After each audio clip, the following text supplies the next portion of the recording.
I didn't make much. I mean, the first 30 days I made like $1,700, but still it was like I made $1,700. I don't have a boss. But I was also a single dad and I had my son who was 3 at the time, and he was really motivating me to figure this out. So I've got to make sure that my income is there as well. So what I did was I continued to do freelance work and sell services and deliver on those services. But I also was like, I need to hedge. I need to also get another job, get some opportunities lined up. Going to this company called Pacific Office Automation. You have a territory, you have to go to all these offices, you got to start building relationships, try to get them to buy IT services and IT products from you. And it was a grind, and I did it for like a few weeks. But here's what happened that really pushed me over the edge to say, okay, I'm all in on business. Imagine having direct access to someone who's navigated life's toughest terrains and come out stronger. Someone who's been there, done that, and can guide you with empathy, experience, and honesty. This isn't just advice. It's a lifeline, a strategy session, a chance to learn from my journey so you can accelerate yours. Without the ability to be self-aware and introspective, the ability for you to get to where you want to go, nearly impossible.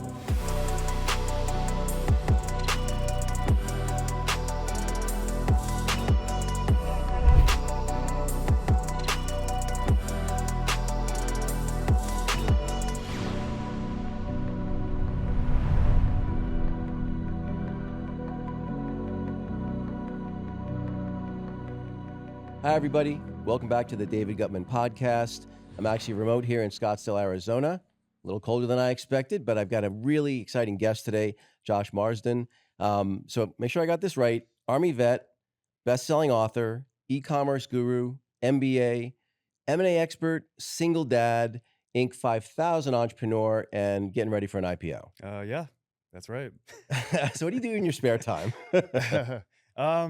I hit the gym hard, or I hit the pavement hard, whether it's on a bike or whether it's on my legs. That's what I do in my spare time. Or I spend time with my baby girl. I've got like a near 2-year-old baby girl with my fiance, or my son who's 15. He still likes to spend time with me sometimes, which is good. And and besides that, I do some geeky things, like I'll play Magic the Gathering sometimes just to unwind, play a video game like Call of Duty. Like I'm usually like top ranked, number 1, number 2 in the games I play. Um, Top ranked or in your family or top ranked like worldwide? well, I mean, in the games I play, not worldwide. Okay, Yeah, I got haven't you. made that run yet, but Okay. we'll see. I I hear might. Elon's pretty good. Yeah, well, he's good at Diablo 4. Oh, Like that's he right. he actually has, I guess, a world record on running through Diablo 4 at the hardest difficulty level, which is pretty insane. He must have cloned himself. There's no way you can run that many companies. Anyway, um, so the the goal of my podcast is I interview C-level executives, usually CEOs, that have a good moral compass and that have maybe taken a less traditional path to their success. Hmm. Because I think that's where some of the best learnings are from people who, and especially nowadays, like back when I was growing up, it was you kind of had to take a more traditional career path. 95% of the people that were really successful, they got jobs at, Fortune 500 companies and consulting companies and went to business school and stuff like that. Hmm. Now it's completely different. Now Hmm. you could be a Mr. Beast. You can be, it seems like most of the top entrepreneurs dropped out of college if they even went to college. Maybe tell me a little bit about kind of how you started. Your parents, were either of them entrepreneurs? No, no. I mean, my family's very traditional. Like how you just described, they come from that generation where the objective is, go to college, get your education, get a great career, basically. And you know, I- so my mom is, I would say, more white collar, and my dad's more blue collar. And they stressed academics growing up, like I had to get A's and B's all the time, but they also, incentivized me, which is good. And my dad was he grew up in a military family, and he was in the military. So that was kind of bred in me too, growing up, where I had to have a ton of discipline, ton of respect, I had to just be on it on my academics and at home, making sure my bed's made, making sure my room is clean. Bounce a quarter off the bed, or I mean, he wasn't that strict, but my mom though is a clean freak also. right? So combined, it was like I couldn't get away with like leaving any type of mess. Did any siblings? Yeah, I have a sister. Actually, I have 2 sisters and 2 brothers. The 2 brothers are half brothers, and then I have a full blood sister and a half sister. as well. Okay. Now, you said you were an A and B student. Did you have any teachers that were big influences for you? Um, no, no, not really. I mean, I had some good relationships with different teachers, but there's nobody that like I really like had like some sort of relationship with that I could talk about throughout the rest of my life. There was nobody like that. How about sports? Did you play sports growing up, and any coaches that really had an impact on you? I mean, I played football because I grew up mainly in Texas, being a military brat, and then when I came to Arizona when I was 11, I kind of transitioned into basketball, and basketball was hot then too because it was 92, 93 when I moved here, and Right. that's when the Suns played the Bulls, and so I got into basketball in my teenage years, and I got heavy into basketball, but I didn't, unfortunately make the team, when I Right. tried out, and then I also started working when I was young. I started working when I was 14, so my priorities weren't necessarily to play sports, it was just to work, get my academics, and that's Well, pretty I'll much say I it. lived in Chicago when Michael Jordan had his 6 championships, when we were probably beating the Suns. Yep. That was, and I was a wrestler, so like I used to have a T-shirt in high school that said I'd rather wrestle and lose than play basketball, which of Mhm. course is bullshit. I would have much rather play basketball, but I was like 3 feet tall, so it wasn't going to happen. But when I was looking at your background, I noticed something interesting that you'd taken some landmark education stuff, and Mhm. I have as well. So I was just curious about what your landmark education experience was, the forum. I don't know. Yeah. I'm just curious what your experience was there, and if that was much of an influence for Yeah, you. no, it was very positive. I mean, I'm always, down for like personal development. And I don't this was like several years ago.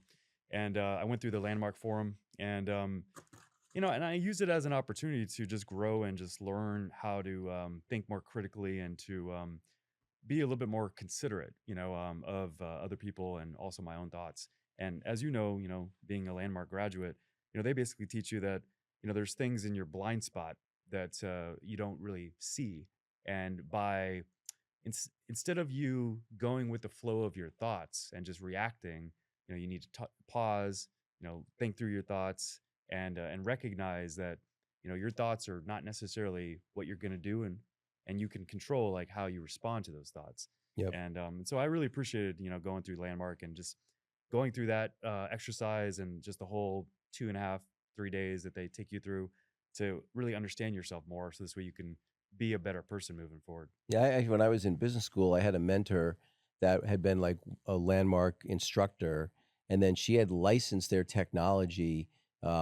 Technology, I put in air quotes, to basically help businesses grow. I think Hmm. there's a lot there. When I researched it before I went, what they basically said was if you go into Landmark, because it does have kind of a culty kind of feel to it for sure, right? Yeah, Especially the whole trying to get everyone to I go and all know. that sales Yep. stuff, Yep. kind of multi-level marketing feel. Yep. But if you go into it mentally healthy, you definitely come out better off. Oh yeah. If you go into it mentally messed up, the wheels might come off.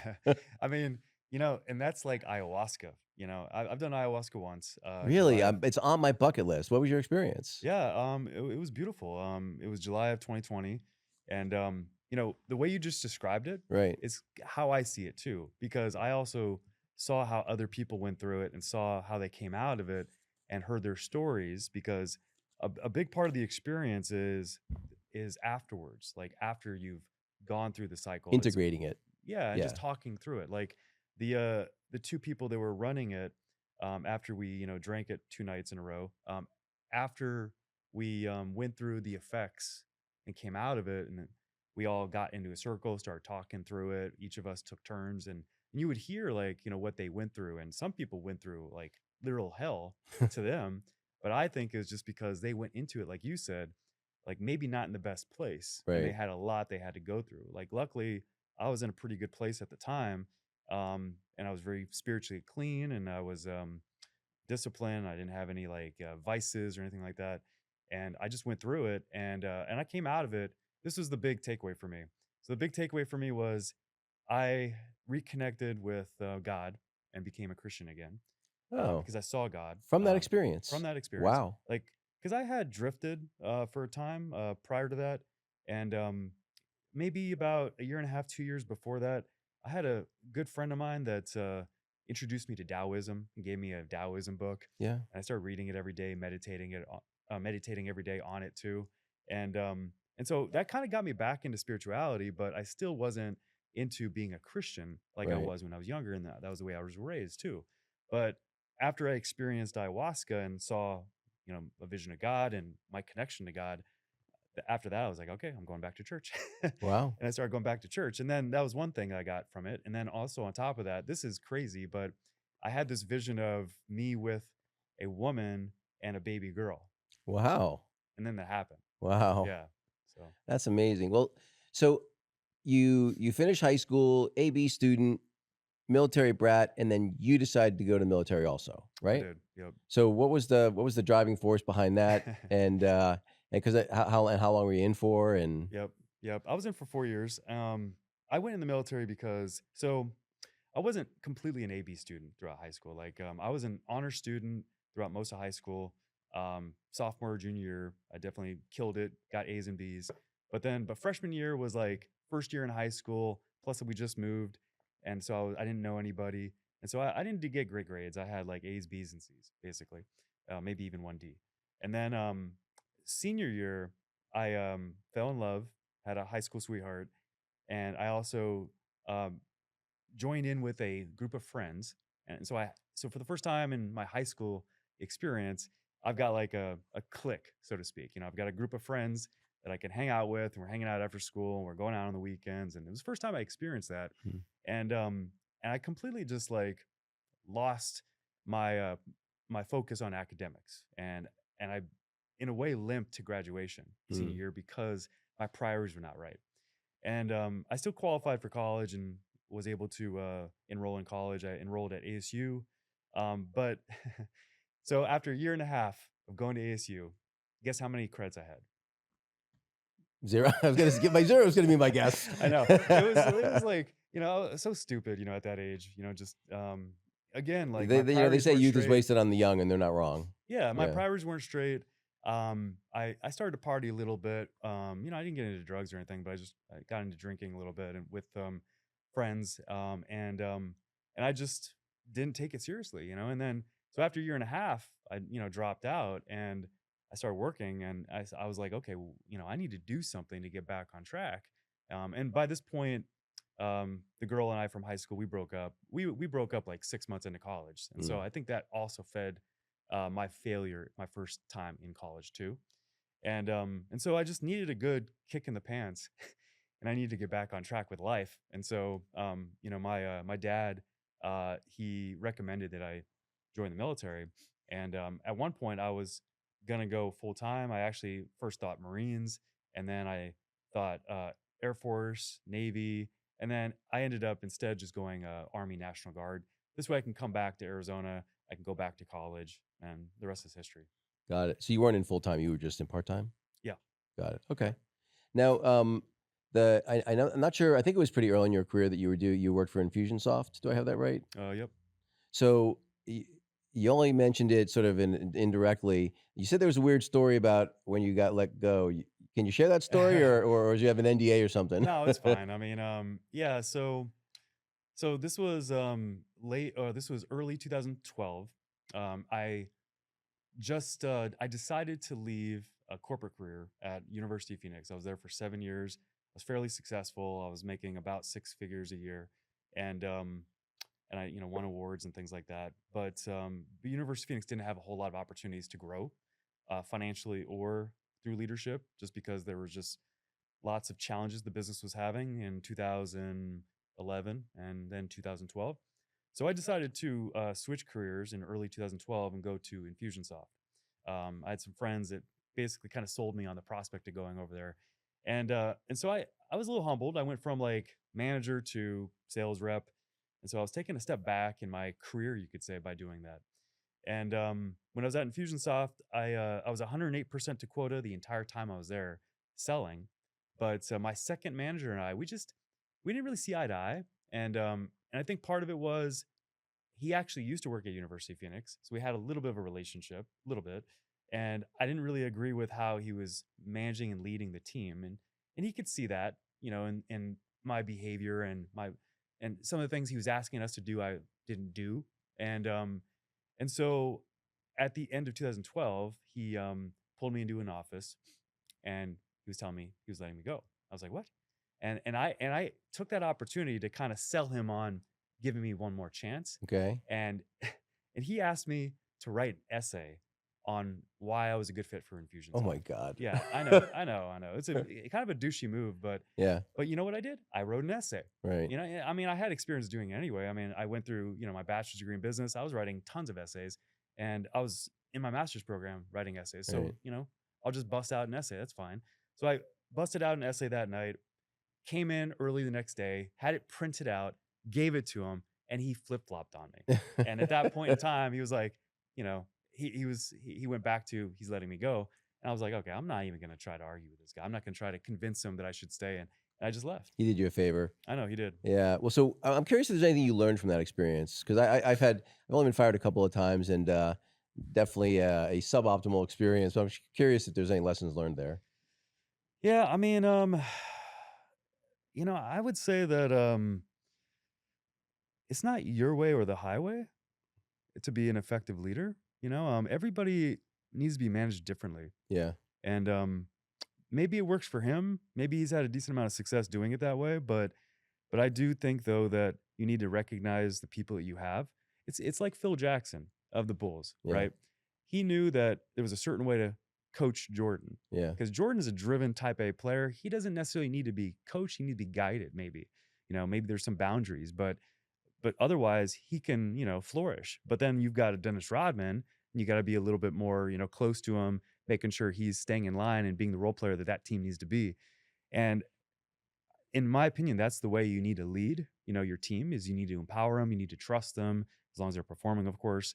And he didn't give me that. Yeah. Whereas my first manager gave me that, and that's Right. why I thrived the first half of Infusionsoft Yeah. is because of that. Yeah. The servant leader. I mean, I'm a servant leader myself, and if you can be that, and again, then you're going to manage everybody differently. You try to. Yep. It's like I'm the boss because I said so. That'll Yep. work for some people in some circumstances, but Yep. my experience is high performers most likely not. Right. So you leave Fusionsoft, you did the equivalent of like what was Upwork and get a little bit of taste of doing some stuff on your own, and then you do your own personal SWOT analysis effectively, if I understood your story a little bit, right? So maybe explain to me, you're done with that, you do your little spreadsheet, your strengths, weaknesses, opportunities, and threats, and then what? Yeah, I'm going down memory lane. So I, did some freelance work. That was my first like experience making money on my own. And I didn't make much. I mean, the first 30 days I made like $1,700, but still it was like I made $1,700. I don't have a boss. And but I was also a single dad, and I had my son who was 3 at the time. And he was really like motivating me to figure this out. And if I've got a son, I've got to take care of him too, right? So I've got to make sure that my income is there as well. So that gave me some fire. And so what I did was I continued to do freelance work and sell services and deliver on those services. But I also was like, I need to hedge. I need to also get another job, get some opportunities lined up. And I got several opportunities lined up. Actually, within 24 hours of being fired, I had another opportunity lined up. Right. I didn't actually take that opportunity. I went somewhere else instead. But so I ended up going to this company called Pacific Office Automation, and doing basically like B2B sales, but on foot sales. And Door to and door. yeah, basically. Wow. Yeah, you have a territory, you have to go to all these offices, you got to start building relationships, try to get them to buy IT services and IT products from you. And it was a grind, and I did it for like a few weeks, but here's what happened that really pushed me over the edge to say, okay, I'm all in on business. Was they told me that I would have to change my schedule with my son. And my schedule with my son wasn't like unfavorable as a employee. It was a few days a week. I'd have to go pick him up and be there by 5:30. So leave at 5, Right. which is pretty standard. But they were like, "Oh, I don't know if that's gonna fly," because we have a culture here, and everybody works until 7 and comes in at 7 a.m. And I'm like, and I strung it along a little bit. I was like, "All right, let me talk to his mom. Let me see if I can figure this out." And just so I can string things along and kind of figure things out and see what I'm gonna do. And then finally, to your point, you bring back the memory of the SWOT analysis. So it was this piece of paper, and I drew a table, and it was 2 columns, and it was 3 rows, and it was basically just strengths and weaknesses. And I was just looking at, okay, if I stay at Pacific Office Automation, here's the strengths and weaknesses of that choice. if I dive in, start up my business at the time, an agency, here's the strengths and weaknesses of that decision. And after I looked at that, I think it took away the emotion and the fear. Mm. And it was like, okay, well, if I dive into this, into starting a business, I can create the life that I want around my son. I can be the father I want to be. I also have limitless opportunity to make money. I don't have to worry about, bad bosses or cultures that want to essentially take me away from what means the most to me at the time, which is being a dad. And I'm like, okay. And if it doesn't work out, it's not like I don't have a plan B. I've got a bachelor's degree. I've got a master's degree that's in the works. It was like 6 months away, and I can get another career. I've got great, professional experience too. I could lean on. So I said, fuck it. I'm just gonna dive in. I'm Right. gonna make this work, and the rest is history. So now, if you don't mind me asking, so how old were you when you had your son? 28. So you're 28, and how you end up being a single dad? That's an unusual. It usually goes the other way. Yeah, yeah. So I was in a relationship with his mom for 4 years. We had him about 2.5 years or so into the relationship is when she got pregnant. It was like 2 years maybe, and then she had him, and then we were together for a year afterwards. So the first year of his life, yeah, it just there was some things that in the relationship I wasn't happy with, and I can't speak for her. And in a relationship's a two-way street. Sure. If it doesn't work, it's not one person's fault. It's both people's fault. And yeah, it just didn't work out. I just didn't really feel like I wanted to make that commitment to her long term. Mm. And and plus on top of that, I'll just be completely transparent because I know there's a lot of people out there that could maybe learn from hearing this. But I also had a bit of a porn addiction, also Mm. that was I think subtly in my head and affecting me and causing me to not be completely disciplined, completely loyal all the time. I mean, and I made bad decisions at times due to that. Mm. And so, all that combined was the reason why we didn't work out. And so that's why I became a single dad. Now, how did you end up with custody though?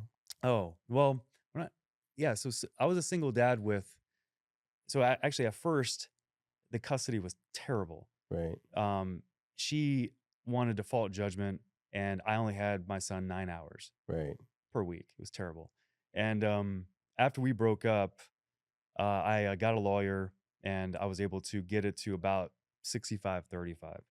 And then afterwards, after like a year or two, I was like, I'm gonna make it 50-50. And I got a different lawyer, and then I made it 50-50. Uh, So that's how when I say single father or single dad, yeah. Yeah. I got it. yeah, Yeah. I mean Got it. we were co-parenting, but I Got it. was on my own, Yeah. Yeah. taking care of him half the time. Yeah. Yep. I mean, I have a tremendous amount of empathy there. So I got divorced when my daughter was one. I just have one daughter. She's Hmm. 24, about to be 25. Um, w- I chose to leave the relationship when my daughter was one. Everyone was telling me not to. I said, I'm not abandoning my daughter, but it's just my wife doesn't love me. So it's like, I feel like that's a good reason not to be married. Yeah. But it was, and then without me agreeing to it, she moved to Chicago. And I remember I went to see like 3 lawyers, and they're like, "You're screwed. Like, they're never gonna, you'll never get them to you'll never get her extradited to come back. That'll never happen. They'll Hmm. spend 50 grand, and she'll just be more pissed. So our advice is deal with it or move to Chicago." So 2.5 years later, I moved to Chicago. So and same kind of thing. Um, a year after I moved back to Chicago, she threatened to move back to St. Louis. Anyway, but it all worked out. It all worked out. I Yeah. mean, we eventually got to a place where we co-parented pretty well. That's So, awesome. but man, there's that stuff. And when they always say that. Then you've got 2 kids. They always say as a parent, you're as happy as your least happy kid. Hmm. Yep. Yep. I only have the one, thank God. Yeah. um, so all right, so now you're off on your own. You start your agency, Hmm. and you're building a team. You're doing it solo. Hmm. How Yeah. was it just you to start, and then you added Yeah. people, or Yeah, I mean, first I was a solopreneur, and I was doing everything, hustling, wearing all the hats, and selling, providing the service, yeah, it was a lot, and but eventually I did start hiring people internationally, just because, well, actually, first person I hired was a close friend of mine, which was not a good decision. And, luckily we're still good to this day, but I actually let him go like a few months into that Okay. relationship. So, but yeah, I just started, scaling the team internationally. It took a while, to get to that point. But yeah, I mean, now we have a worldwide team. We have countries like Ukraine, Ecuador represented within our staff. And, we've got about 20 people now in the team.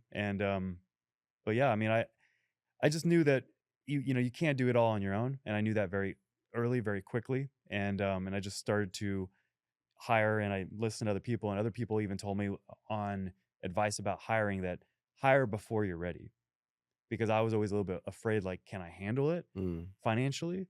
And it took me a few years actually to kind of get over that feeling that I would feel every time I make a decision to hire. Can right. I financially handle it? But I'm well past that now. Now I don't even. I mean, now I do consider that, but I don't have that fear anymore. Um, but yeah, that's to answer your How question. big is your executive team? Is it just, do you have an executive team or is it mostly doers and there's you running it all? Yeah, no, I've got a CFO and I also have a director of operations. Okay. Yep. And so when you're looking for who you're going to bring on your team, what are the qualities that you're looking for? I'm guessing over the years you've had to obviously hire 20 plus people. You probably had to fire some people along the way too, Yep. besides your friend. Yep. Um, like what are you looking for and the people you hire and what are the things that make you sort of flip the switch? This probably isn't going to work out. I got to let this person go. Gotcha. Gotcha. You know, it- when a candidate doesn't sell me on the role, like when they don't display that hunger, that desire to get into the role, to be a part of what we're doing, then I'm automatically turned off. Um, if if they're not very like communicative, they don't take the initiative in the interview, you know, they're not affable, smiling, trying to engage, same thing. I'm looking for people that are hungry, driven, uh, have the experience, or super coachable and hungry, and they want to learn. That's who I'm looking for, to join the Arm5 culture. People like that can really add value to our mission. I want to come to the Arm 5 stuff in a bit because I was reading about it and listening to what you were talking about. I want to get to that too. But talk a little bit about ego and humility and how you think about those when you think about your team and Hmm. maybe even yourself. Oh, okay. Well, ego is the enemy, just like Ryan Holiday says. I like Ryan Holiday. Yeah, yeah. Nice. Um, you know, ego can cause you to make bad decisions and can cause you to be overzealous. It can cause you to be overconfident, cause you to be selfish. It can cause you to be emotional. And so you have to, as a leader, you have to be cool, calm, and collective. You have to turn ego off, in my opinion. And I think that you look at sports and you look at a Tom Brady, for example, like he's known as in the huddle, no matter how much pressure is on the line, nobody knows that he is feeling it because he's cool, calm, collective. And you've got to be that way, I think, in business. So you really have to turn off the ego. Um, so that's what I think about ego. Do you, because I think I don't think you can be a successful entrepreneur without a healthy ego, but it's whether your ego controls you or you control it and use it more as a tool. Yeah. One of the things I've really just come to in the last few years is, and you made the point about one of the characters, the two characteristics I look for the most, one are just attitude. Hmm. Like I'll take a person with an amazing attitude and much less skill than the skill with without having the attitude. Yep. And the other one is humility because one, if you're on a team and you've got an ego, that's a problem. And two, once you're invested in being right, you stop taking in new information. So if you've got to be humble enough to be like, Yep. shoot, even if you're Elon Musk, you're probably wrong 30% of the time. And how are you so sure this isn't part of that 30%? Maybe, strong opinions loosely held. Yeah. Um, Yep. anyway, well, so talk a little bit about, because a lot of what you have to do, and I want to get to some of the M&A stuff you've been doing and all that, because I think that's really interesting. But talk a little bit about persuasion and how you think about persuasion, because just from listening to some of the stuff and some of the landmark stuff too, it's, persuasion. I always say that the difference between persuasion and manipulation is manipulation. I'm trying to get you to do something against your interest. Hmm. Persuasion, I'm trying to get you to do something in your interest. So I'm Nice. just I curious like about how that. you think about persuasion and how important that is in terms of you think your success, your path to success. Yeah. Well, yeah. I mean, as a leader, in life and with your family and a company, persuasion's key. Because you've got to get that buy-in, when you're navigating life or business, from your team, from the people around you, your family. So I mean, persuasion's super important and especially as a CEO of a company, when you've got a big mission, a big vision like we do, you've got to constantly sell the vision, keep people bought in and engaged with it, keep them excited, keep them passionate about it. And so you constantly have to be on that persuasion game with your team authentically, though, not in a way that's like misleading them and being inauthentic. But you have to be very genuine about it. Um, and same with family as well. I mean, if changes are happening, you got to be positive about it. You got to get them engaged with it. This way, they follow you on the next moves you guys are making together as a family as well. Well, it's funny you bring up authenticity. My all-time favorite TED Talk is from this woman, Brene Brown. It's about vulnerability, but she talks about vulnerability being a superpower as a path to authenticity. Hmm. That in order to create real human connection, you have to be authentic, Yeah, right? And it's just like it sounds, which is when you're inauthentic, it's kind of obvious, yeah, And when in order to get people buy from people they like and people they right, trust, right, right? And who do you trust more than someone who's being genuinely authentic? right, So, right. how do you think about authenticity and vulnerability? Yeah. Well, I have a lot of personal experience with this in the last few years because when we pivoted from marketing agency in early 2022 to becoming an aggregator to buy e-com businesses, we started to raise capital and we started to bring in investors into what we're doing. And we've been very successful at it. Like in 2023, for example, for every dollar we spent on ads, we made 22 back on raised capital, which is Wow. impressive, right? And everybody I've told you is like, wow. And that was off of we've only 13,000 leads over mid 2022 until now. So, and we've done 8.2 million off of that. And you're raising from individual investors or from institutional investors? Individual. Okay. Yep. Using the Reg CF with the Oh, SEC. okay. So crowdfunding. Sure. Basically, we would raise capital to buy businesses and have capital for growth. And we also charge a fee on every investment. So we also have it for operations too. So the reason why I bring that up is because we wouldn't have had the success we've had if I wasn't real, if I wasn't genuine, if I wasn't authentic, if I wasn't vulnerable even.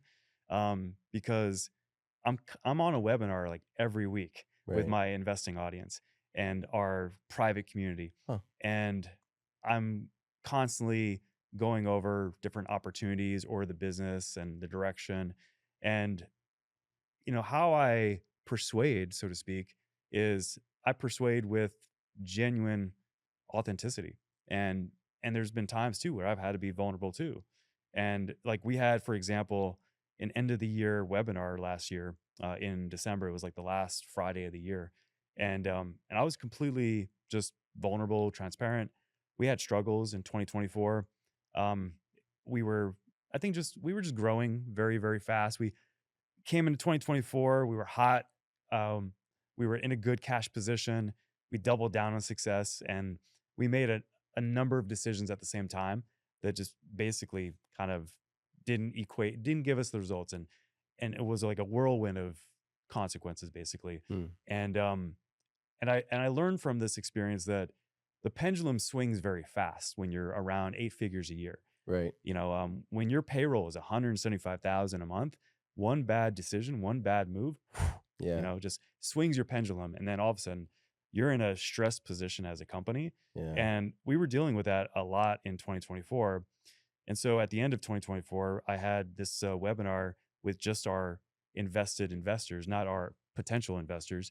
And I just went over like, here's 2024, here's the results we had, here's what happened, here's what we learned, and here's 2025 and where we're going. And I was completely vulnerable. And I had for the most part, I had great reception from that. Like I had people that, gave me some positive words of encouragement, um, said that, we were in their prayers, uh, told me that um, when the tough gets going, or no, when it gets tough, the tough gets going, Right. Right. you know? And it was good to hear that. And so I bring that up because if, for your clients you serve, you need to be genuine. You need to be authentic, in my opinion, at all times. Because that's the best way to be. That's how you build real relationships, and that's how you create real impact too with the people you serve. Yeah. So, that's But I might want to pick your brain. It's funny. I know about the SEC regulations around crowdfunding, but not all the details. I might want to pick your brain about that at some point. Okay. Well, so tell me, of the things you've accomplished in your career, what is the, if you had to pick one thing that you're most proud of? Um, being a dad. Yeah. I mean, career, professional or No, no, it could personal? be either. Yeah. Okay, okay. Yeah, I mean, I mean, the kind of dad you are, obviously not just, providing the sperm. yeah, I mean, yeah, it's a gift. It's, it's a gift to have kids. Yeah, no, I mean, I would say, I know it's kind of a cliche answer, but I just always try to humble myself and keep things in perspective, no Right. matter how much success, I have or opportunities I have or connections I have. And being a parent, definitely. We've, my son's been my son's been a blessing. Well, look, I tell you, with my daughter, you talk about humility. My daughter, she thinks it's her part of her mission on to be on this planet is to keep me humble. That maybe I hold too high an opinion of myself occasionally, and it's her job to make sure that doesn't happen. But there's nothing more humbling than Yeah, having a kid look up at you and hopefully as their hero, and wanting to be able to deliver for them. for sure. So, Yep, for sure. what's the best compliment? And it can't be being a great dad. What's the best compliment you ever got professionally? Well, so recently, after I did that webinar, I had an investor who's a former veteran too. He told me it takes real guts to have that webinar and be transparent and vulnerable the way I was. Mm. Um, I would say that just because that's fresh, that's not the best Yeah, yeah, compliment necessarily, but sure. it's just so fresh that I would say that that's probably like the best compliment I've received recently, at least. What's the biggest mistake you ever made, and what'd you learn from it? Biggest mistake was letting I'd say losing myself and not being uh not keeping my relationship with God Mm. and losing my way for a time and almost like at one point, without going into detail, like I feel like that there's a experience I had where I knocked on the door to hell, but yet luckily I walked away. Mm. And I think that was probably overall the biggest mistake I made in my life, was like letting myself get to that point. Um, and besides that, I mean, you know, um, unfortunately, it didn't work out with my son's mom, Right. and I know that, and my son, he's a good kid. He's 15. He's got a good head on his shoulders. But I know that he probably in the back of his head wishes that he had the family experience with his parents. But Mm. but he's got a lot of love around him, Right. and that's what you got to focus on when that happens, obviously. But it would have been nice if we had worked things out. Maybe no regrets. Everything happens for a reason, and honestly, I wouldn't be here with you Right. if I stayed with her, because I probably would still be corporate America. I wouldn't Right. have started my business. But but but going down that path back then, getting so deep into porn and and making the decisions I made back then, I definitely learned a lot from it, and that was a mistake, definitely that I made, back then at that point in my life. Well, I will say, let me give you a little bit of a slightly different perspective, and I'll preface this by saying one could easily make the argument this is just a justification and a rationalization on my part, but because I chose to get divorced when my daughter was only one, um, it was funny. I was literally did research about what's the least damaging age to get divorced, and it's like do it before they're two or wait till they go to college. Anywhere in between is suboptimal, right? Hmm. And so I'm like, okay, so there's sort of my line in the sand, and tried to work it out with my ex-wife. It became abundantly clear to me that she just didn't particularly like me very much. And Hmm. I was like, I'm not spending 17 more years with someone who doesn't like me. So that just seemed like a silly path. And I didn't think that was so at that in my mind, my two choices were go down the path and have a relationship role model for my daughter for the next 17 years, be two people that don't want to be together Mhm. and aren't, I mean, I actually think I was a pretty good husband. She was not a particularly good wife. And like, I'm just not going to do that. And the thing, and this will sound weird, my decision to get divorced when my daughter was 1 is the decision I am most proud of every decision I've ever made in my life, because 100% of the people I knew were telling me not to. Mhm. 0 exceptions. My parents, my friends. At the time I was 35, I didn't have a single friend or anyone that had gotten divorced or anything like that. I was literally the first. And I remember, God, it was shortly after I split with my ex-wife. It was my birthday, and literally all day long, not one person called me to wish me a happy birthday, including my parents. And I remember calling my parents like 6 o'clock at night. I'm like, "You do know it's my birthday today, right?" They're like, "Oh, we figured you're going through a lot. If you wanted to, talk, you'd call us." So I was like, "I could be hanging from the rafters for all you know. How about a phone call on my birthday next time?" Right, right, yeah. So, but the thing that was interesting to me is, and I didn't realize it at the time, but it's obvious now, that if you don't co-parent, if you don't have the same parenting strategies, then but you're married, you have to get on the same page. You don't have a choice, right?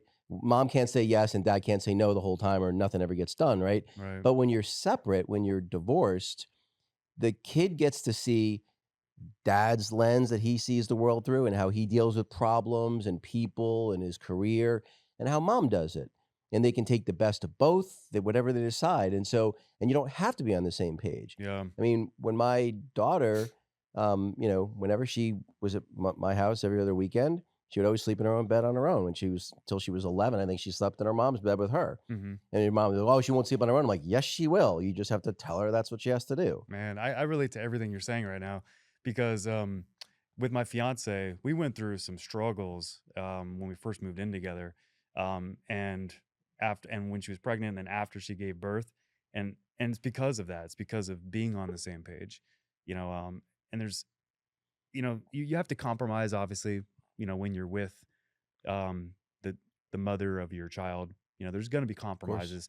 It can't be your way or the highway about everything.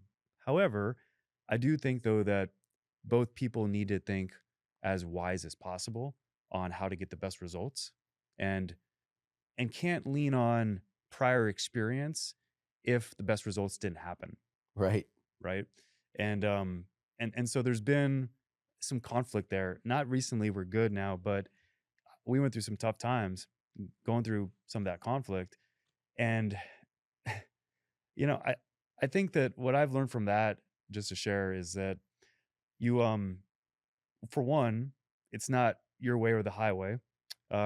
Two, where you're coming from, and the rules and the traits you're trying to implement into your kids, it's you need to come across in a tactful way with your partner, not in a like bullish way, with your partner, because nothing will ever get done. If anything, it's just gonna trigger some sort of rebellion, some sort of friction, Yeah, or passive just aggressive. cause like stress in the relationship, even, which is not good. There's this guy, his name is John Gottman. He wrote a book called The Four Horses of the Apocalypse. I don't know if you've heard of it or read of it about it, Hmm. but basically, he would videotape a couple having a disagreement about something they would always fight about. Usually, it's sex or money, one of the two Hmm. usually.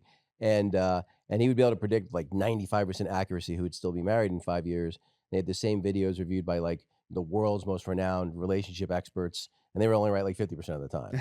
And it came down to contempt. If either, it was a little bit more complicated, but if either partner had contempt for their partner, it was over. It was only a matter of when they eventually would unravel. Mm. And I think that's the same thing. Yep. It's like, my second wife and I have never uttered an unkind word to each other. Hmm. And we fight fair when we fight, not even a fight, when we disagree.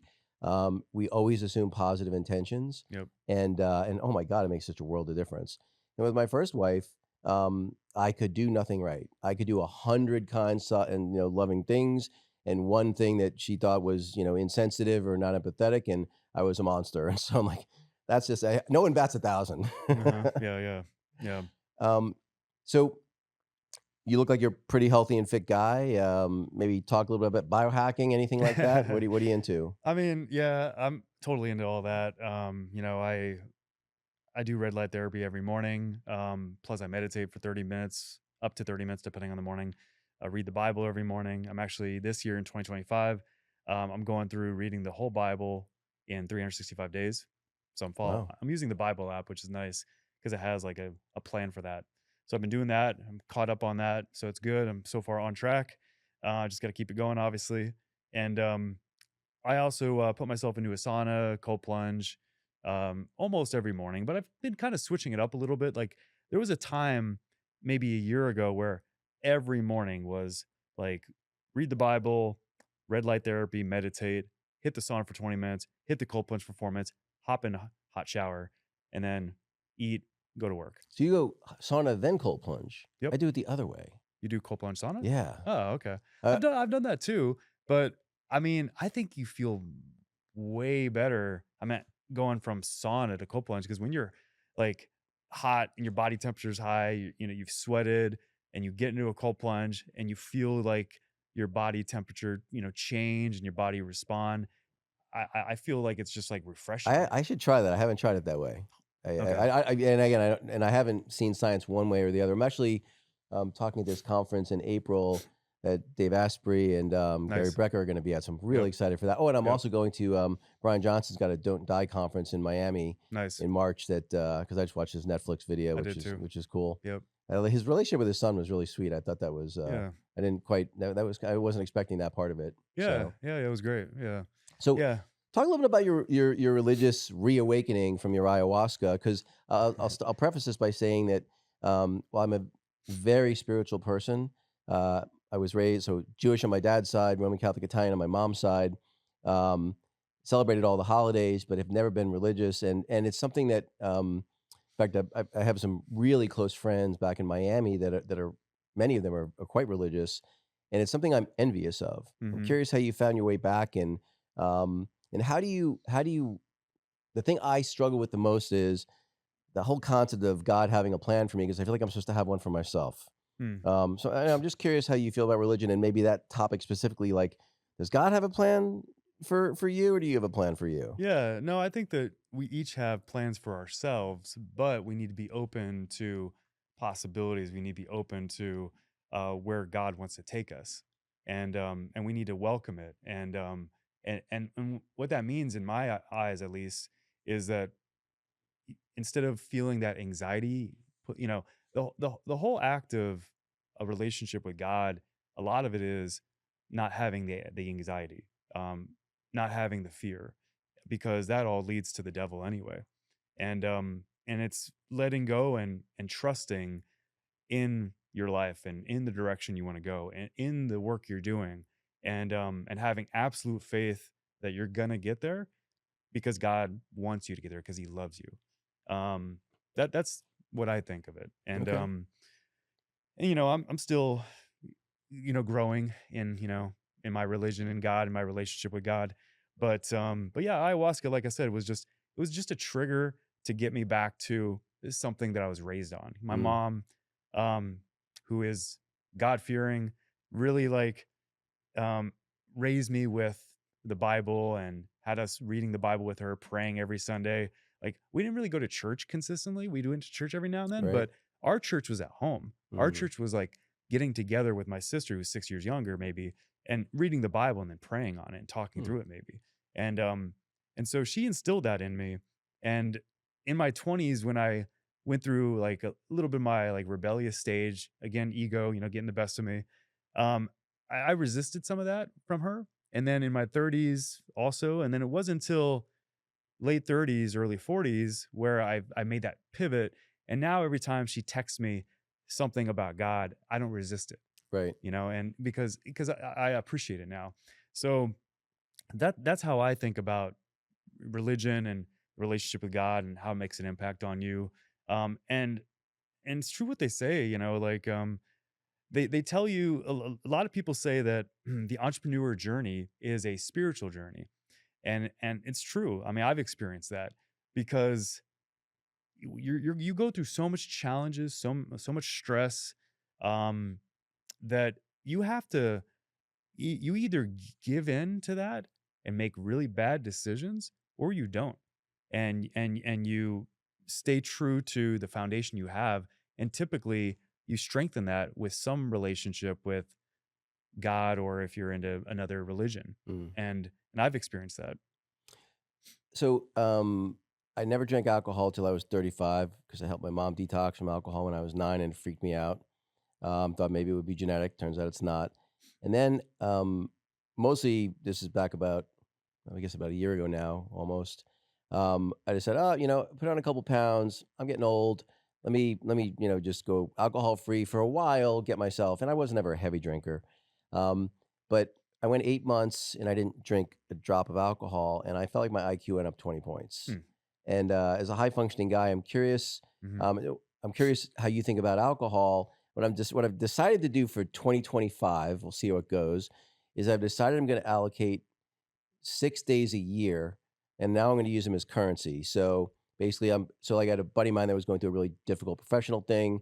He came over, he had a bottle of champagne, so I used one of my 6 days to kind of have a night of Mhm. a couple glasses of champagne with him, just to kind of talk through his challenges. Mhm. How do you think about alcohol? And do you abstain completely? Do you drink occasionally? Yeah, occasionally. I mean, you know, I don't have an addictive personality when it comes to that stuff. Mm, Um, so occasionally I'll drink. Like if it's an occasion with friends, maybe I'll have a few drinks, but I know my limits. And plus, I'm also in a relationship. I'm a dad. I don't want to go that far. So I know my limits. If I'm at home and maybe I've had a long week, and I also feel like I had a productive week too. Maybe I'll have glass of bourbon or two, maybe, or mm, maybe mezcal, tequila and a right, little bit of lime, and I'll have one or two. I don't go crazy, and yeah, I mean, I think it's fine. I just think that it's just within moderation. You right, just can't, and you also have to, like, if it's a time of your life when you need to hustle and grind because you've got some adversity, then should you be drinking? No, probably right, not. Just be at your best and just focus and put the work in 6, 7 days a week, even if you have to. And that's not the time to do that. But if it's a different time, then yeah, there's nothing wrong with, having a few drinks within reason. yeah. Um, you seem like a lifelong learner. Books, podcasts, are there some that have been either are or still are super, impactful to you? You want to share? Yeah. I mean, so 80/20 Sales and Marketing is a really, really good book by Perry Marshall. That one definitely had an impact on me. Relentless, also by Tim Grover. I'm a big basketball fan. I played a lot of basketball, as I've mentioned. So that book, I can listen to it over and over and over, and just fires me up, gets me focused, which is cool. So those two books for sure. Besides that, obviously, the Bible is a great book.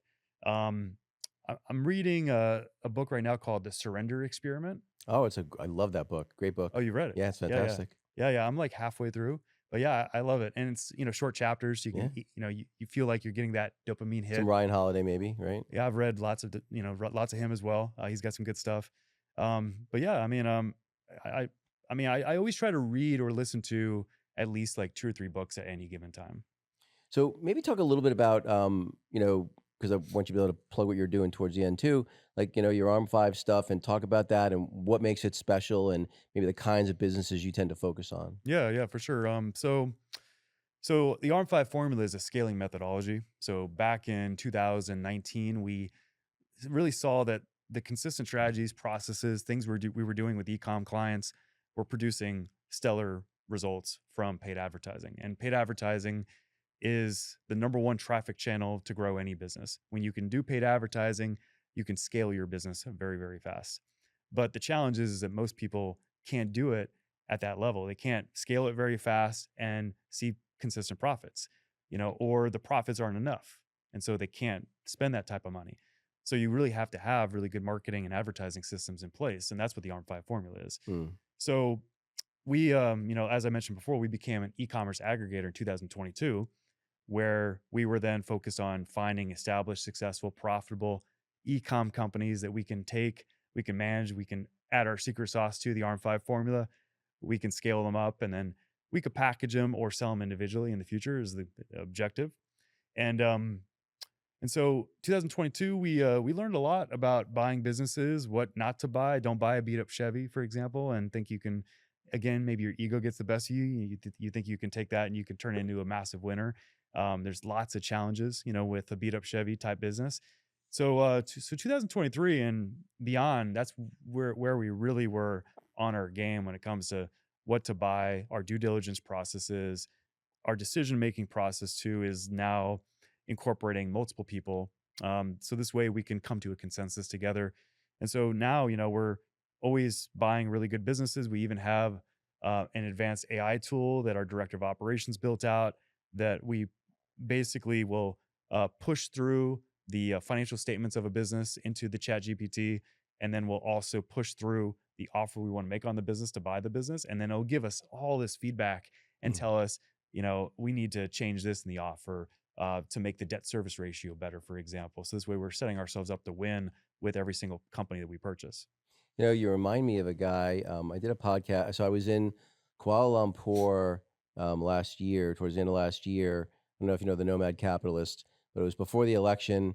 I thought if Kamala wins, the wheels might fall off. So I need a plan B. What country should I have a passport in for me, my wife, my kid? Anyway, so I met this guy, CEO of a Canadian company called Napkin, and they're doing a roll-up IPO, which is what the connection I made. Mm-hmm. They're doing a roll-up IPO where they're focusing on digital disruptors, where they can sort of benefit from each other's customers. Make an intro there, because I think you guys might have some learnings from each other you might be able to really benefit from. He's Yeah, really 100%. good guy too. I did a podcast with him. I met him, and he's a religious guy as well. And the first hour and a half we talked, we were just talking about religion. And I said, hey, would you do a podcast if I can find a studio here? And he's like, yeah, sure. Who wants to hear what I want to say? I'm like, trust me, people do. Yep. Anyway, so you've done some crowdfunding, not just some, 8+ million in crowdfunding. Why not go the VC route or the private equity route, and why the IPO route? I'm just curious, kind of the thought process behind, how you picked the financing path that you're on. Yeah.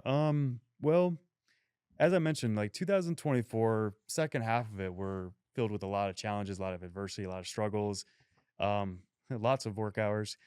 And one thing that I did was I reached out to different people in my network, and I kind of went over where we were at, and getting some feedback, getting some, strategies, connections, etc.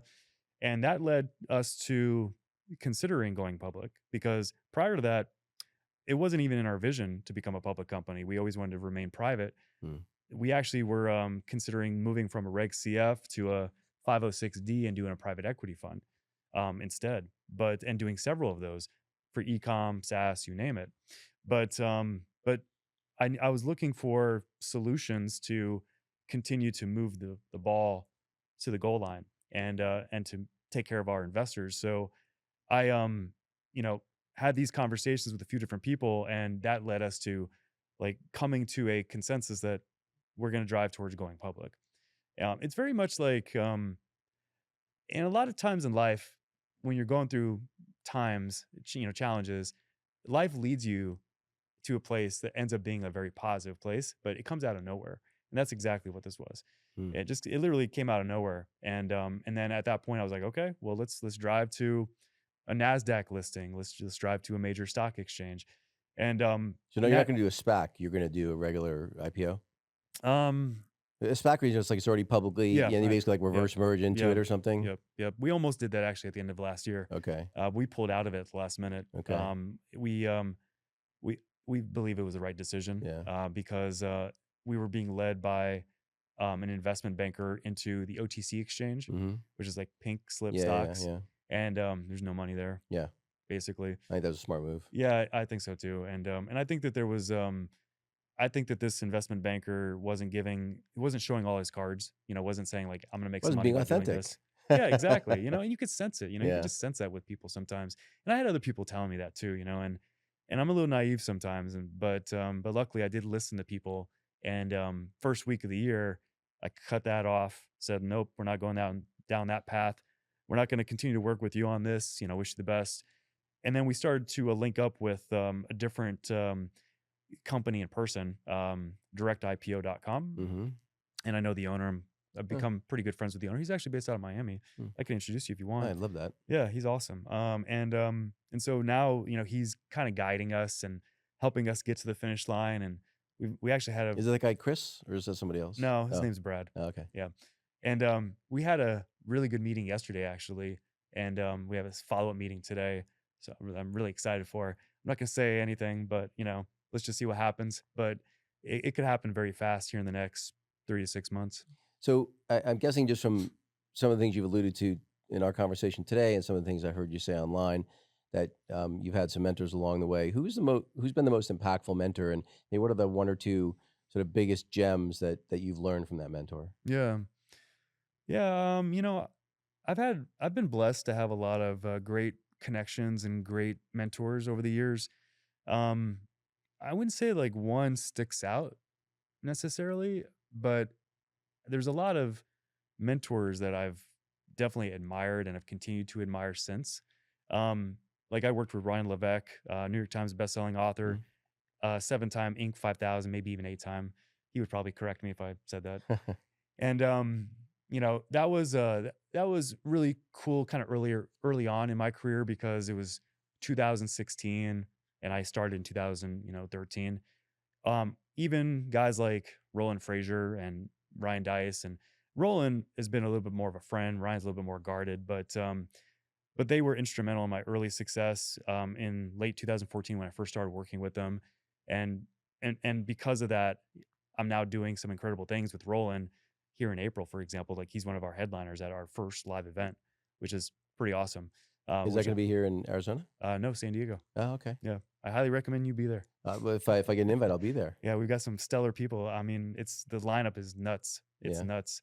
And anyway, so and then I had this guy Ollie Bilson for a few years, and Ollie, what I really loved about him was that he was just so like non-emotional, and he was just very, and he gave you the feedback you needed to hear, no matter what it was. Right. And he so that was That's great. invaluable. Right, right. It's good to have someone like that. Yeah. And he also always went above and beyond, putting effort and time as needed, Mm. even though he didn't have to, which was awesome. So, I've had a lot of different people that have helped me over the years. I've been blessed, to be connected to, and I've also made commitments to as well. And so I can't say there's one person, but I've definitely have had like lots of different people really help How me about out. mentoring others? Is there anyone that are mentoring that actively, or is it just kind of a more of an informal thing? Yeah, no, at this point, it's not really a focus of mine. I mean, I love helping people. I love mentoring, and I used to have a coaching program where I would coach a group of entrepreneurs, e-commerce business owners, and I had a great time doing it. Especially with people that really worked and took action, and continued to progress. But it's just not really a focus of mine. I'm very much like right now in my lane. Want to get the company public. Want to get to a few hundred million in exits in the next few years. I've got like a vision in my head of what I'm going to do after that, even. And I'm just trying to execute on that and not worry about coaching right now or mentoring. Got it. All right. So if you had to pick between purpose, contentment, or happiness, which would you pick? Ooh. Uh, I would say purpose. Yeah. Yeah, Why is that? because I would get bored Yeah. if I didn't focus on that. Like happiness, you know, happiness is easy. It's easy. Hmm. And I don't like easy. I like hard, and purpose is hard. Yeah. It's a good Yeah. answer. So all right. So last question. So flash forward 25, 30 years. What would you want your son and your daughter to say about you? I don't know why I'm feeling so much emotion this morning. It's Mm. weird. But I would think that I would want them to say that I set the bar, but I also didn't sacrifice like being a dad Right. Yeah, while that's doing it. good. Um, so obviously you're going to be there for the entire journey. Um, but if you're going to give just, hey, two nuggets to your son and your daughter, two, three nuggets, hey, this is just life advice. You really got to internalize. Maybe what would that be? Well, I would say I know ego has been a good theme, throughout our Yeah. conversation. So I would say number one, you know, um, put your ego to the side. And I think key to that is stay close to God. Um, Two, believe that you can do anything you set your mind to. Mm, And then three, just, relentless effort. mm. That's a great way to end it. Josh, I really want to thank you for taking the time. I've really enjoyed it. Thanks, man. Yeah, thanks for having me. Pleasure.